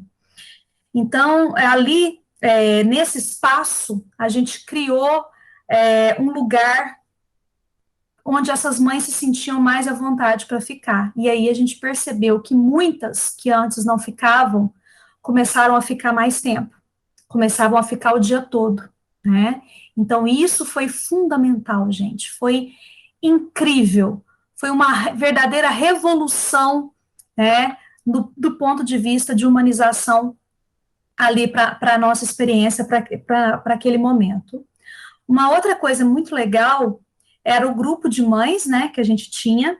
Nós começamos o grupo de mães em 2008, se eu não me engano, com o apoio de uma pediatra, apenas uma das pediatras que vocês devem conhecer, se não conhecem, vão conhecer, trabalha no Mário Palmério, que é a doutora Débora Martins, né? Ela abraçou essa ideia que partiu da fisioterapeuta e de mim, e da fonoaudióloga. Nós éramos muito, muito, muito coesas, muito unidas, e aí nós montamos esse grupo de mães. Então, uma vez por semana, à tarde, nós fazíamos uma vaquinha, comprávamos um lanche para essas mães, um lanche diferente, né? Então, um pão de queijo, um presunto e mussarela, um suquinho diferente, algo mais gostoso, diferente do lanchinho que elas recebiam do hospital.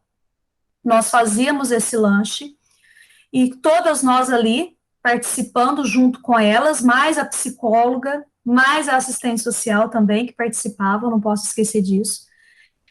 Tirávamos todas as dúvidas, ouvíamos os desabafos, as angústias e, inclusive, a gente conhecia melhor essa mãe. Já houve situações da gente ver aquela mãe arredia, aquela mãe distante, que não dava muita abertura para a equipe, que era muito seca com o bebê, e que a gente, né, infelizmente, enquanto ser humanos falhos e fracos que somos, a gente julga, né? Então a gente julgava, nossa, mas essa moça, né? Ah, nossa, mas não tem jeito, né? Pelo amor de Deus. E esse exemplo que eu estou dando para vocês, inclusive, foi da primeira turma, né, de mães que a gente começou a fazer o grupo. E aí, no grupo, ela começou a mostrar quem ela era. E aí ela, uma moça jovem, né, 17 anos, começou a mostrar, né, todos os problemas familiares que ela viveu, toda a falta de apoio. Ela não tinha a presença da mãe, que faleceu quando ela era muito jovem, a relação com o pai conturbada. Então, assim, de repente, a gente tinha diante de nós uma pessoinha extremamente vulnerável, né, sozinha, e que aquilo justificava de verdade toda a desconfiança que ela tinha da equipe, todo o medo que ela tinha daquele novo que ela estava vivendo, né? Então, foi um divisor de águas na nossa assistência, na nossa relação com as mães, esse grupo que, se eu não me engano, existe até hoje, né? Lá na UCI. Quando eu vim para o Mário Palmério, eu tentei implantar esse grupo, mas a questão é, se você não tem o apoio da equipe, isso é muito difícil, né? Não dava para eu fazer o grupo sozinha todas as vezes, inclusive porque eu não era enfermeira assistencial. Como eu estava na coordenação, né, eu tinha reuniões frequentes, e aí muitas vezes no horário do grupo surgiu uma reunião do nada e eu tinha que desmarcar, então isso daí foi muito complicado. Mas hoje eu sei que o grupo está funcionando, não com a frequência de uma vez por semana, né? São encontros mais esporádicos, mas com a fonoaudióloga da Aline, fonoaudióloga da UTI neonatal do Mário Palmério, que foi a grande mentora, né, que fez funcionar. E aí, com o auxílio da Débora. A nossa dificuldade é que a Débora, na época, era plantonista da manhã, de manhã isso é impossível de acontecer, pelo volume de trabalho que uma UTI neonatal tem no período da manhã. Então, no período da tarde, eu não tinha a Débora e eu não tinha o apoio da equipe médica da tarde para fazer esse grupo funcionar, para fazer esse grupo deslanchar. Dentro das nossas atividades de humanização, né, uma delas que era, na verdade, voltada para o neném, né, nós tínhamos o nosso protocolo de manuseio mínimo, que não era o ideal, que a gente não conseguia implantá-lo na sua totalidade, mas nós conseguimos grandes avanços. Porque, gente, o prematuro, e lá na UCI, diferente da UTI neopediátrica, eu só atendia bebês prematuros, eu não tinha crianças, né? Eu cheguei a ter um lactente de 6 meses, mas foi um bebê que entrou na UTI recém-nascido e ficou 6 meses lá com a gente. Então, o grande perfil de paciente que a gente tinha eram bebês prematuros, ou então bebês que internavam para controle glicêmico, para tratamento de infecção perinatal, e por aí vai. Mas o grande público era o prematuro. E o que acontece com o bebê prematuro, gente? O bebê prematuro, ele é ali, né, uma bomba sensorial. Então, barulho, luz intensa, até o próprio toque causam nesse bebê um desconforto muito grande. Então, isso é algo que é bem interessante quando você trabalha dentro de uma UTI.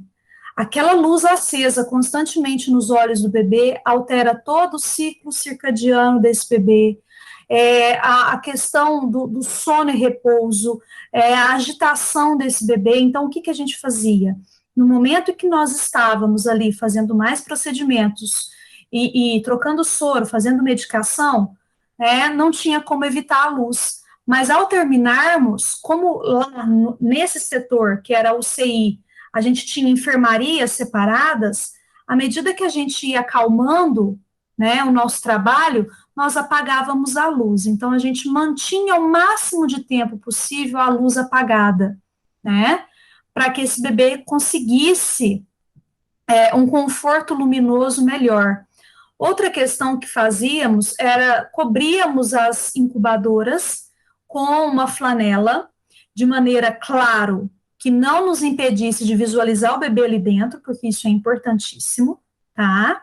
Se é para ver a atividade, coloração, porque do nada um bebê faz apneia, né? Do nada ele pode convulsionar, então eu tenho que conseguir ver o bebê ali dentro. Mas o topo da incubadora a gente tampava, né? Para diminuir também essa luminosidade para eles. Uma questão importante que a gente considera muito importante era instruir as mães, né? Porque a mãe, ela quer dar carinho. E aí, o que acontece? O que é o carinho para a gente, né? Aquela coisa de passar a mão, né? E isso, para o bebê prematuro, é extremamente doloroso. ele tem uma camada epidérmica, né? E dérmica também, extremamente finas. Então, as terminações nervosas, elas estão praticamente expostas. Então, esse toque é doloroso, é desconfortável para esse bebê. Então, quando a mãe chegava para conhecer o neném, e nos dias subsequentes, nós trabalhávamos muito alguns detalhes com elas, como, por exemplo, o aquecer a mão antes de colocar no neném, o toque seguro. Então, ao invés de você ficar ali acariciando o bebê, coloque a mão e segure firmemente ali, né? É carinho, ainda mais quando você coloca o bebê em decúbito lateral, que você aproxima mãos e pernas do corpinho, e você faz esse toque seguro, isso você remete o bebê ao ambiente intrauterino, né? Então, era outro detalhe que a gente trabalhava com elas. No momento que esse bebê estava estável hemodinamicamente, mesmo que ele estivesse entubado, mesmo que ele estivesse em CPAP, nós sempre tirávamos um momento do dia para colocar esse bebê em contato pele a pele com a mãe. E aí, gente, dependendo da gravidade desse bebê, demandava a presença da equipe inteira, né? Por quê? Apesar de pititiquinho e você pegar com uma mão só, ali você tinha um catéter de pendurado, você tinha o tubo com as conexões do ventilador mecânico penduradas, você tem um catéter umbilical pendurado. Então, a gente demandava a equipe toda para preparar a mãe, deixar ela arrumadinha ali, a gente abria a roupa, né? Pele a pele, não é neném roupa, até mesmo porque o algodão, né? É um dos materiais que tem um índice, né, que a gente chama de atrito muito grande, então é um material péssimo para esse momento, porque ele é extremamente desconfortável ao toque. Tanto que nós comprávamos, de vaquinhas que a gente fazia ali, a gente comprava tecidos próprios para fazer lençol para as incubadoras, para que a gente não trabalhasse com algodão, que era o tecido padrão do hospital. Né? Esse algodão, gente, ele tem como eu diria, ele é áspero, né? Então, quando o bebê balança dentro da incubadora, ele está ali sendo esfregado pelo lençol. Então, a gente comprava do nosso bolso, mandava fazer, a mãe da Débora era costureira, fazia os lençóis próprios para os nossos nenéns, para a gente forrar as incubadoras, para esse neném ter um conforto ali de toque melhor, né? Então, quando a gente ia pôr no colo da mãe, a gente não punha direto na roupa, a gente abria, peito desnudo, colocava o nenenzinho, aí a equipe toda, um segura uma coisa, outro segura a outra, o outro prepara a mãe, né? E ali a gente deixava, por mais grave que o neném estivesse. É claro, neném instável hemodinamicamente, o neném cuja prescrição é de cuidado mínimo pelo quadro de instabilidade, aí não, nesse caso não. Mas se o neném estava estável, mesmo que ele estivesse entubado, mesmo que ele pesasse 900 gramas, ele ia para o colo da mãe, né? Isso era muito importante até para dar forças para essa mãe. Essa mulher que teve uma gravidez totalmente desejada, planejada, fez um bom pré-natal, mas no meio do caminho aconteceu o acidente desse neném nascer antes do tempo, né? E ela, sem nunca ter pego o filho no colo, gente, isso é extremamente angustiante para essa mulher. Então, a gente percebia que quando colocava o neném no colo, né, ela se empoderava, ela se sentia, sou mãe, sou leoa, recarregava a energia dessa mulher para ela conseguir dar conta do que ainda estava por vir, né? Meses de internação. Bebês que nascem 900 gramas, 800 gramas, eles ficam de 2 a 3 meses hospitalizados. E a mãe ali, né? Quase que 24 horas ao lado desse bebê, tendo uma casa para cuidar. Muitas tinham filhos pequenos em casa, e aquela angústia de que o pequeno que está em casa está sentindo a minha falta, mas o daqui está precisando mais de mim. Então, o acompanhamento psicológico é fundamental, viu, gente? Fundamental. E eu tenho um profissional que eu sinto muita falta dele no Mário Palmério, que no HC a gente tinha, até por conta do curso de TO que tem na Universidade Federal Triângulo Mineiro, né? Então, a gente tinha a TO da pediatria que atendia também as mães do berçário, né? Que a gente chamava UCI de berçário, atendia as nossas mães. O terapeuta ocupacional é outro profissional que faz muita diferença nesse momento, que trabalha muito com essas mães para que elas consigam canalizar essa energia, esse pensamento dela, de uma maneira que auxilie ela, que alimente a força de vontade dela, tá? Então, lutem, né? Eu falo que essa luta, por exemplo, vou trabalhar num hospital, lá não tem terapeuta ocupacional. Ah, mas eu não sou diretor do hospital, então não tem o que eu faço. Tem, insista, brigue por isso, mostre a importância, através de estudos, através de experiências, mas é importante o profissional, terapeuta ocupacional, na vida dessas mães, vocês não fazem ideia dos milagres, né, do quanto eles conseguem ajudar a gente a tornar essa mulher mais forte, né, a ajudar essa mulher a passar por esse período que é tão difícil, que é tão complicado, né. Outras coisas que a gente fazia, né, e até a Vitória, quando me chamou, falou que vocês queriam saber um pouquinho sobre controle de dor, né. Eu não sou a pessoa hoje mais adequada para falar disso, porque, gente, tem muito tempo que eu estou fora, né, da prática de UTI NEL, desde 2015, e aí como a minha vida foi para outro rumo, não é uma área que eu pesquiso, eu trabalho com feridas, eu trabalho com prevenção e tratamento de lesão, trabalho com paciente cirúrgico, que é uma paixão desde a graduação.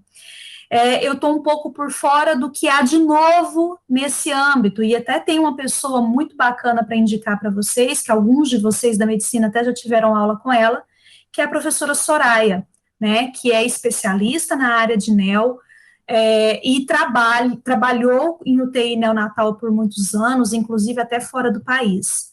Ela seria a pessoa mais bacana para vir falar para vocês sobre o controle não medicamentoso da dor.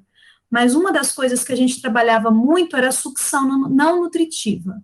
Então, ao funcionar um acesso venoso, ao fazer um procedimento invasivo, uma das coisas que a gente pensava assim, vai fazer, então vamos fazer tudo de uma vez. Essa história de abre a incubadora, troca a fralda do menino, faz um teste de glicemia, sai.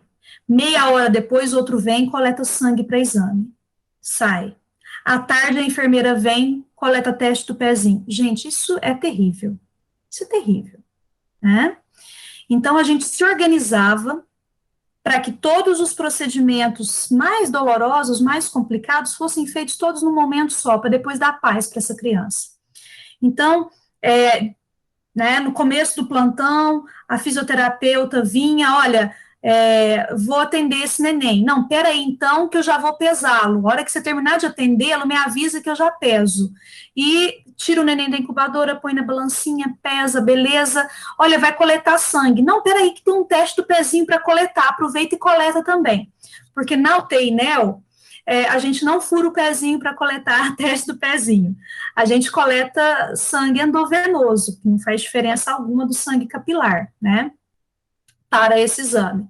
Então, a médica já vai coletar exame, a gente já deixa, né, o cartãozinho do teste do pezinho ali para coletar, não, já vai coletar exame, já está na hora, já coleta a glicemia, ou então, olha, espera para coletar o sangue mais meia hora, porque aí a gente já faz o teste de glicemia para saber como é que está antes da dieta.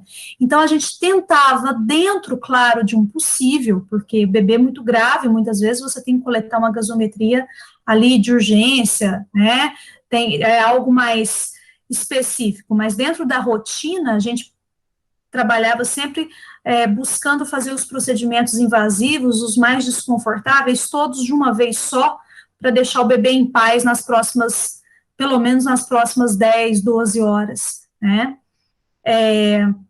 E toda vez que a gente ia fazer procedimento invasivo, a gente ia em trio. Então, uma ajuda, né, entregando o material, a outra está coletando, e a terceira está acalentando o bebê. Então, às vezes, com esse toque seguro que eu falei para vocês, e o dedinho, né, de luva, então a gente calça a luva, né, coloca o dedinho na boca do neném, estimulando a sucção. O bebê, quando suga, gente, ele diminui, né, a sensação de dor, né? Ele ali o sugar dá tanto prazer para esse bebê que a sensação de dor é um pouco suprimida. Então, enquanto o médico, o enfermeiro está coletando sangue, e o técnico de enfermagem, ou até, gente, vocês têm noção, tanto que a gente era unido, a fisioterapeuta, a fonoaudióloga, não, peraí, não estou fazendo nada, deixa eu ir aí, né?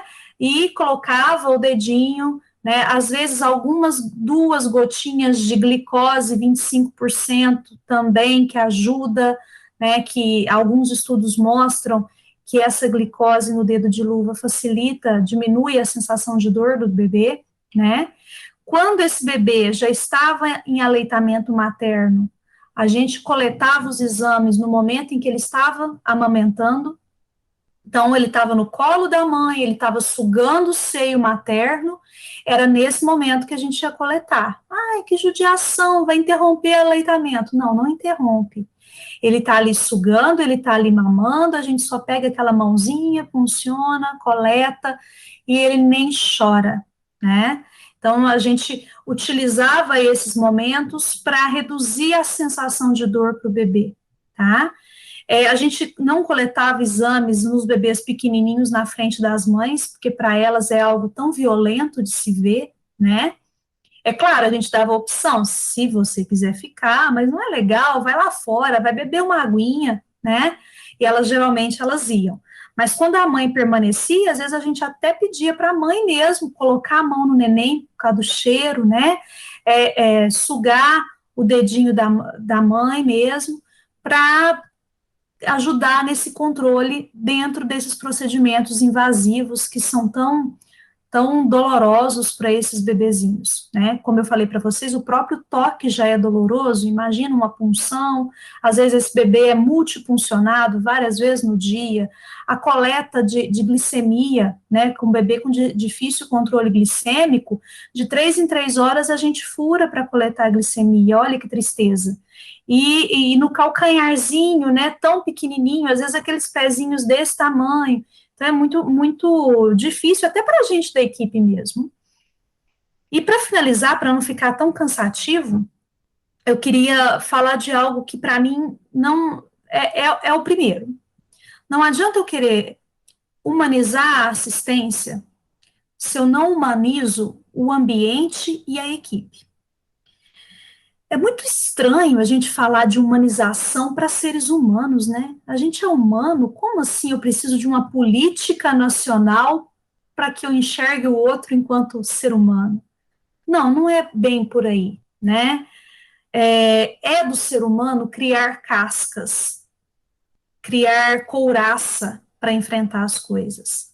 Quando você trabalha numa UTI NEL, ou na UCI como a gente não tem um índice de mortalidade tão alto igual ao da UTI adulto, né? Na UTI adulto, eu já tive situações terríveis, horrorosas, de ter 4 óbitos no plantão, né? Na UTI NEL, a gente tem ali uma taxa de mortalidade mensal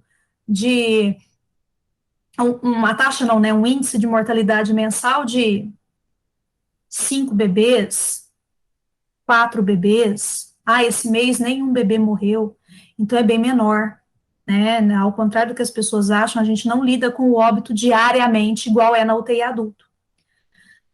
Mas é um óbito que marca muito, gente, que marca muito, porque além da perda do paciente, né, você se depara com uma mulher em completo desespero, né, pela perda de um filho muito desejado, uma família desmoronando. E a gente, querendo ou não, por mais que a gente tenha, né, e tem que ter uma relação muito profissional com esses pais, com essa família, você acaba criando alguns vínculos. Pensa, é uma mulher que está ali 3 meses, manhã, tarde e noite, e ela te conta tudo da vida dela. Você vivencia, acaba vivenciando tudo com ela, e às vezes a gente via relações muito frágeis entre pai e mãe, e que com a morte da criança, a gente sabia que aquela mulher ia estar sozinha. Então, tudo isso mexe muito com o profissional, tá? Mexe muito com a gente enquanto ser humano. Então, é natural que esse ser humano, ele crie couraças para não sofrer tanto. E quando ele faz isso, ele acaba naturalizando coisas que não são naturais. Então, ele naturaliza a dor, ele naturaliza a perda, ele naturaliza o sofrimento. Isso não está certo também. E isso distancia o profissional da humanização. Então, vocês, enfermeiros, médicos, acredito eu, fisioterapeutas, né, que estão aqui nesse grupo, vocês são futuros gestores, vocês são futuros líderes de equipe, e vocês precisam manter viva em vocês a necessidade de que a humanização começa no profissional. A gente precisa humanizar a equipe. Então, o bom relacionamento é muito importante. Criar um ambiente gostoso de trabalhar, um ambiente saudável, fortalecer as relações entre a equipe é fundamental para uma assistência humanizada. Tá? O funcionário, o colaborador que vai trabalhar feliz, que gosta daquele lugar, ele se torna muito mais humano ali, no trato com o paciente. Isso não só na UTI neonatal, em qualquer outro serviço, né? A UTI neonatal é um lugar que a gente tem uma convivência muito intensa, são setores fechados, setores pequenos, com equipes às vezes pequenas, então a gente acaba tendo ali uma convivência muito, muito forte. Então a gente precisa aprender a mediar conflito, a gente precisa aprender a estimular a motivação na pessoa, no colaborador, precisa criar um ambiente que seja favorável. Esse ambiente, ele, além, né, da relação entre os colaboradores, mas um ambiente visualmente bacana, né, momentos de confraternização. Então, o lanche é um momento muito importante, né? Tenho aqui algumas alunas enfermeiras, saibam utilizar essas coisas do cotidiano a favor de vocês. O momento do lanche, onde a equipe toda está sentada junto, né? Precisa ser um momento sagrado, não é momento de conflito, não é momento de bronca, não é momento de trazer assuntos desconfortáveis.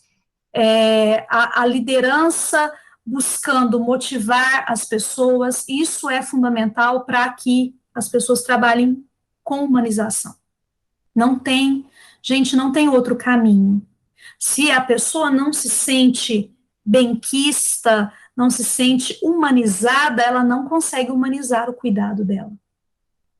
Né? Ela está insatisfeita, ela está triste, ela está incomodada, ela não consegue trazer leveza, carinho no cuidado dela. Isso, todos os personagens dessa equipe interprofissional, né? Então, a gente precisa trabalhar isso. O ambiente tem que ser um ambiente gostoso de trabalhar. Então, a gente tem que saber como abordar as pessoas, quando abordá-las, a maneira de abordá-las, como tornar aquela equipe uma equipe realmente unida, próxima, para que a gente consiga trabalhar esse cuidado humanizado. Como vocês puderam perceber, quando eu trabalho dentro de uma UTI NEO, o meu paciente não é só o RN de Joana. O meu paciente é o RN de Joana, a Joana, muitas vezes a sogra da Joana, o marido da Joana. Então, é um paciente extensivo. E a gente também tem que ter essa capacidade de visualizar isso e de humanizar também, não só o meu paciente. Não basta eu, olha, que bebezinho mais lindo, todo cuidado. O que é que você quer, mãe? Você quer saber por quê? Não, não tem que te dar satisfação agora. No horário de visita você volta e eu te passo a informação. Gente, isso não existe. Tá? Então, isso daí, essa visão também é uma visão importante. Ah, eu detesto trabalhar com mãe, detesto, então não vai para pediatria. Não, tá? Porque você tem que ter jogo de cintura. Você está lidando com uma leoa que ela é capaz de matar e morrer pelo filho, e você ali furando o filho dela, você não é a pessoa mais bacana do mundo aos olhos dela, e você tem que ter paciência e clareza para entender isso. Né, e para conquistá-la também, conquistar a confiança, conquistar o respeito. Quantas vezes, às vezes a gente tinha, às vezes, algumas equipes um pouco mais hostis, né, com as mães, e que a gente escutava relato da mãe, de eu tenho medo de falar, eu vi a técnica de enfermagem fazendo um negócio errado, mas eu tenho medo de falar e ela judiar do meu neném, né? Ah, eu vejo que o médico fulano, ele é muito assim, assim, assado, o jeito que ele me trata, o jeito que ele toca o neném eu não gosto, mas eu não vou falar nada não, porque vai que ele judia do meu neném. Então, só para vocês entenderem a dimensão de tudo isso, desse universo, que é trabalhar, né, no cuidado neonatal. Bom, eu queria, não sei se era bem isso que vocês esperavam hoje, não sei se era bem isso que vocês queriam, foi o que eu pensei de trazer, né, para vocês. Quando entrando dentro das práticas integrativas e complementares, né, vocês já pararam para pensar, às vezes, numa sessão de reiki com essas mães e com os próprios bebês, o quanto que isso seria significativo dentro de uma UTI NEO? Se você pensar na musicoterapia, a gente fazia, né, de maneira bem empírica, bem improvisada lá no HC, a gente colocava caixinha de som em cada enfermaria, com um som ambiente bem baixinho, e a gente percebia, né, o quanto aquilo acalmava tanto o neném quanto as mães, né? Então era uma das coisas que a gente fazia. É claro que a musicoterapia vai muito além disso, muito, requer estudo, né, até para você definir uma boa playlist, uma playlist que é realmente sensorial, adequada para o seu paciente, adequada para o seu ambiente, né? Não é só colocar um sonzinho com a música, tem todo um estudo por trás disso, né? A questão da cromoterapia, alguns estudos mostram alguns tons de luz dentro das enfermarias, que elas trazem alguns efeitos interessantes, tanto nos bebês quanto nas mães, tá? Então, todas essas questões, elas cabem muito bem dentro deste ambiente. Basta que a equipe esteja realmente engajada para levar isso para o paciente, né? Evidência científica é o que não falta quando a gente fala de prática integrativa e complementar. Não é à toa que elas foram incorporadas ao nosso Sistema Único de Saúde. O nosso Ministério da Saúde, o nosso SUS, gente, ele trabalha de perto com a colaboração Cochrane, que é a colaboração de maior expressão no mundo com relação à evidência científica, e todos os protocolos do Ministério, os cadernos de atenção básica, todos eles são muito baseados em evidências científicas de alta qualidade. Então, se as práticas integrativas estão lá, é porque elas, sim, têm uma evidência forte, né, no auxílio do tratamento, na melhoria da qualidade de vida do paciente, da família e até mesmo dos próprios colaboradores. Porque eu vou contar um negócio para vocês, as musiquinhas eram tão agradáveis para a gente que estava ali naquela correria, naquele vucu-vucu, paciente grave, e corre aqui, corre ali, aquele momento que a gente sentava para fazer evolução, e aquela musiquinha tocando, aquilo tocava a nossa alma. Então, olha, quando eu humanizo o serviço, eu não humanizo só para o paciente, eu humanizo também para a equipe, né? E isso é muito interessante. Ok? Eu queria agradecer. Antes de terminar, antes de vocês começarem a sair, né? Eu queria fazer uma propaganda. Eu sou coordenadora docente da Liga de Enfermagem Curativos e Feridas, do curso de enfermagem da Uniub, e nós estamos com a primeira jornada de prevenção de lesão por pressão, tá? E nós estamos com uma programação muito, muito bacana, trazendo aspectos nutricionais, trazendo a questão da lesão por pressão no paciente cirúrgico, que para muitos é uma novidade, que muita gente não sabia. Então, é um evento totalmente gratuito, com certificado, e está com inscrições abertas. Vou até colocar aqui para vocês no chat, tá? O link de inscrição para quem se interessar.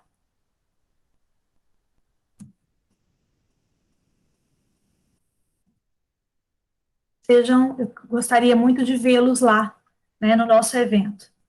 Ok? Obrigada, meninas, pelo convite. Muito obrigada pela oportunidade de falar um pouquinho sobre essa experiência, sobre o meu trabalho. E quem tiver alguma dúvida, quiser perguntar alguma coisa, eu estou aqui à disposição. Excelente palestra, Carol. Contribuiu muito para a nossa formação, viu? Muito obrigada. A gente fica muito grato, de verdade. Eu te agradeço, meu bem. Obrigada a todos. Obrigada, até.